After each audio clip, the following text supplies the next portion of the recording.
Waalaikumsalam warahmatullahi Warahmatullahi wabarakatuh. wabarakatuh. Jamaah. Yeah. Oh, jamaah. Yeah.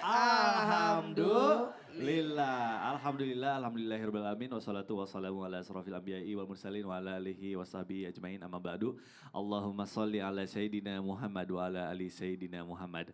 Alhamdulillah jamaah, bertemu lagi di Islam Itu Indah bersama saya Mikdad Tadausi. Masya Allah di pagi hari ini insya Allah kita akan belajar bersama-sama ya Bu. Siapa yang sebelum berangkat ke sini berdoa dulu Bu?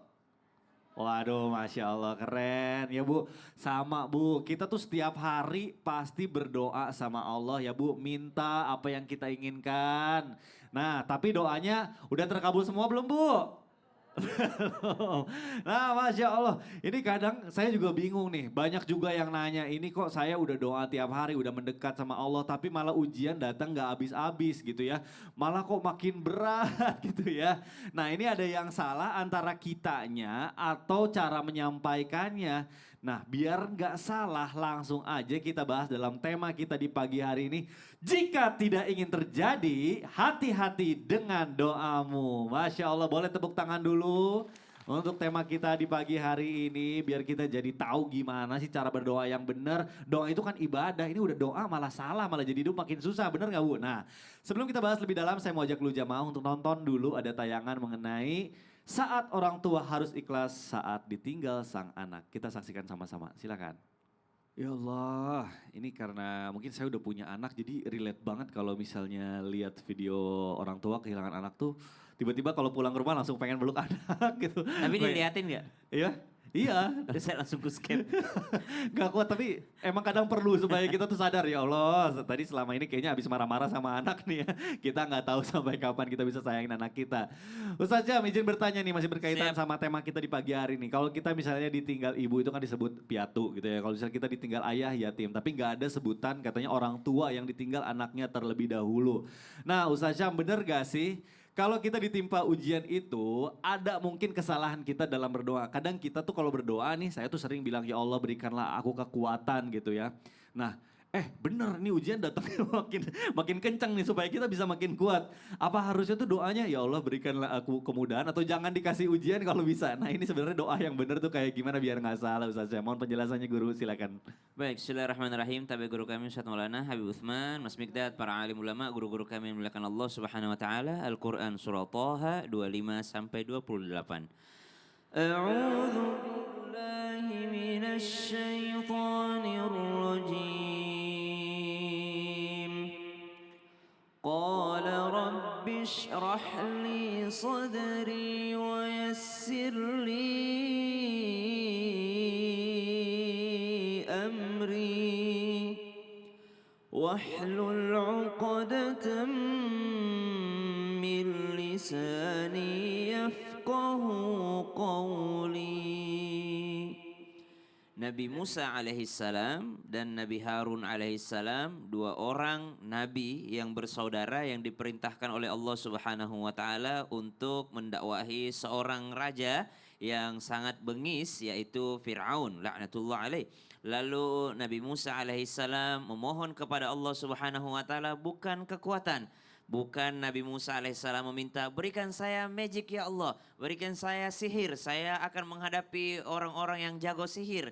Tapi Nabi Musa alaihissalam justru berdoa, qal Rabbi syrahli sadri, ya Allah lapangkanlah dadaku, wa yassirli amri, mudahkanlah urusanku, wahlul uqdatam min lisani yafqahu qawli, dan lepaskanlah kekakuan dari lisanku agar mereka faham apa yang aku ucapkan.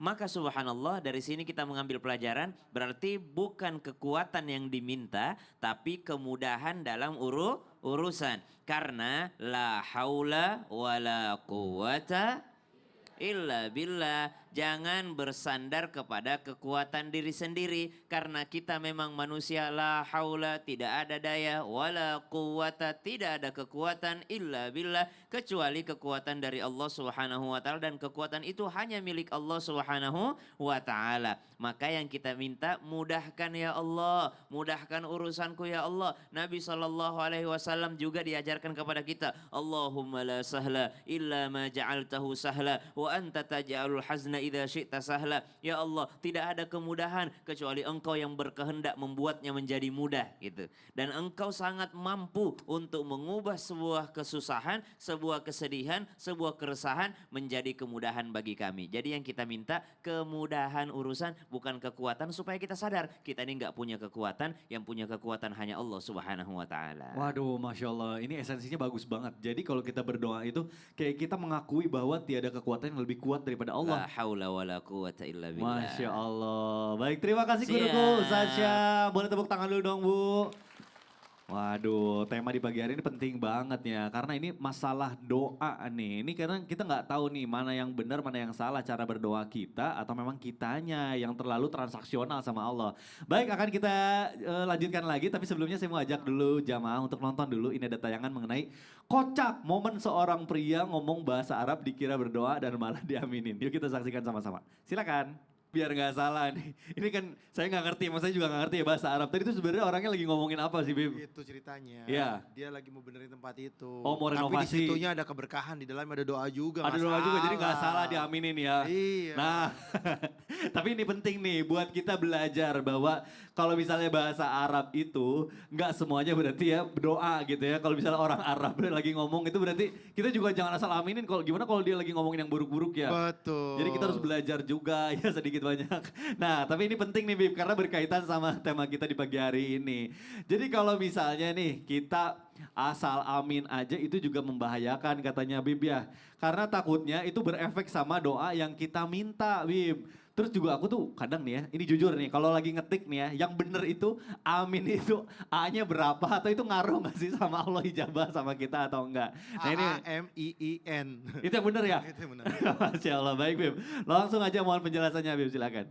Ya akhir Ustaz Maulana, Ustaz Syam, Akang Migdad. Assalamualaikum warahmatullahi wabarakatuh. Waalaikumsalam warahmatullahi wabarakatuh. Alhamdulillah. Alhamdulillahil wahidil ahad. Alladzi lam yalid wa lam yulad wa lam yakul lahu kufuwan ahad. Laisa kamitsli syai'un wa huwas samiu'al basir. Summa fasalli wa sallim wa barik ala sayyidina wa habibina wa syafi'ina wa maulana Muhammadin sallallahu alaihi wasallam wa ashabihi wa azwajihi wa dhurriyyatihi wa ahlil baitihi wa ansarihi wa sallam ba'du. Segala puji bagi Allah Subhanahu wa taala yang telah memberikan kita nikmat iman, nikmat sehat walafiat, yang insya Allah penonton di rumah dan penonton di studio mendapatkan ilmu yang bermanfaat dari guru-guru kita, bisa diamalkan dalam kehidupannya sehari-hari. Amin. Amin ya Allahu ya Rabbal. Saat berdoa bersama, ingat kita tidak boleh sembarangan dalam berdoa. Apalagi mendoakan buruk terhadap orang lain. Dan tentunya ketika kita berdoa, maka doakanlah orang-orang yang ada di belakang kita. Dengan kalimat domirnya nahnu, kami. Jangan ketika lagi doa rame-rame, dia bilang dengan domir dia sendiri. Contoh, Rabbi gfirli, ampunilah aku. Rabbi gfir lana, ampunilah kami. Maka gunakanlah kami dalam setiap kalian berdoa. Jangan kalian menggunakan domir sendiri. Yang untuk kalian ketika jamaah atau yang ada di belakang mengaminkan berarti untuk kalian sendiri. Tapi di sini maknanya adalah apa? Bahwasanya berdoalah kalian untuk orang lain sehingga malaikat mengaminkan. Malaikat mengaminkan. Kalau kalian berdoa untuk orang lain, malaikat mengaminkan. Dan itu adalah doa yang dikabulkan oleh Allah Subhanahu wa taala dan salah satu doa mustajab. Doa mustajab adalah mendoakan orang lain. Dan banyak juga di antara kita yang bertanya, ada gak hadisnya yang menjelaskan bahwasanya kalau doa rame-rame harus dengan kami. Tidak ada hadis yang menjelaskan, satu pun tidak ada hadis yang menjelaskan tentang doa untuk rame-rame. Tapi ulama sepakat dan ulama menjelaskan bahwasanya berdoalah kalian untuk orang yang ada di belakang kalian ketika kalian berjamaah. Dan tentunya menjadi kebaikan buat diri kita dan menjadi kebaikan buat orang banyak. Dan misalkan ada 1.000 orang di sana atau 10 orang di sana. Ketika kalian berdoa, maka niscaya doa itu lebih mustajab karena banyak orang. Dan tentunya ketika kalian angkat tangan 10 ini, 10-10-nya kembali kepada yang mendoakan. Masya Jadi Allah. dapatnya banyak. Oh. Dan ketika mengaminkan dengan banyak orang, dikabulkan insya Allah. Insya Allah. Karena bener- banyak orang. Dan katanya harus spesifik juga, benar gak sih Bib kalau doa itu ya? Betul. Betul ya Bib. Tapi Oke. nanti Nanti stepnya. kita bahas lebih dalam lagi. Terima kasih Habib, boleh tepuk tangan dulu, Masya Allah. Baik jamaah yang ada di rumah, jangan kemana-mana, kita akan kembali lagi masih dalam tema yang luar biasa ini. Temanya adalah jika tidak ingin ini terjadi, hati-hati dengan doamu. Tetap di Islam itu Indah. Jamaah, oh jamaah, alhamdulillah.